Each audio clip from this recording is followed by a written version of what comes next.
As a mother, all you want to do is protect your child. And not to be able to sit there and protect him and to help him was horrible.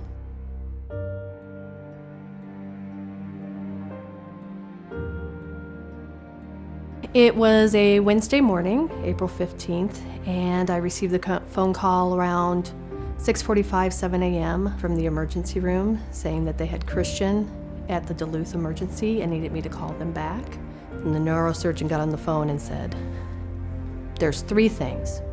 It can be a blood disorder, it could be the meningitis, or it could be a stroke. He goes, I don't see that being him. He's 22 years old, he's in great shape, no way.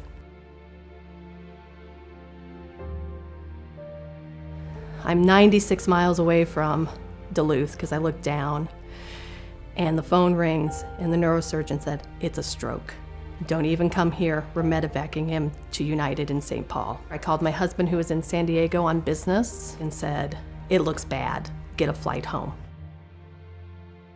Once you start hearing about what it is and start putting together the bits and pieces, it was worse than what we had imagined. Brainstem strokes were pretty specific though, and it was all bad. There just were no good outcomes.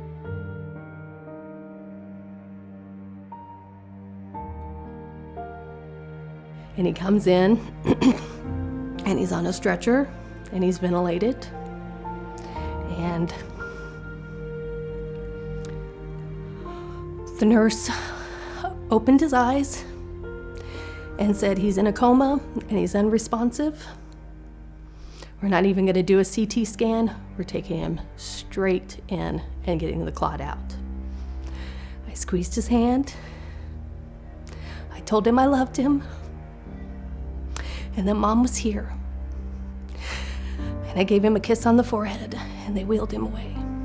When the doctor tells you, looking at his brainstem, that there's only a 2% chance he's going to survive, that's when it hit me.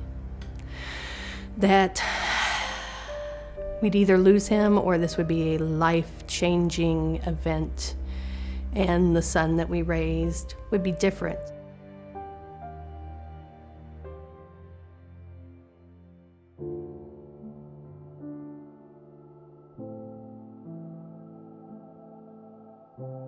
An hour after the procedure was the most horrific thing I have ever experienced in my life. Because they had to take him off sedation, you could hear him screaming. He was like trapped in his body and he couldn't get out. The whole thing's surreal. It's like a nightmare. That's horrifying to think that, the only thing he could do is move his eyelids. Fully cognitive. You're latching on to any little bit of hope you get at that point.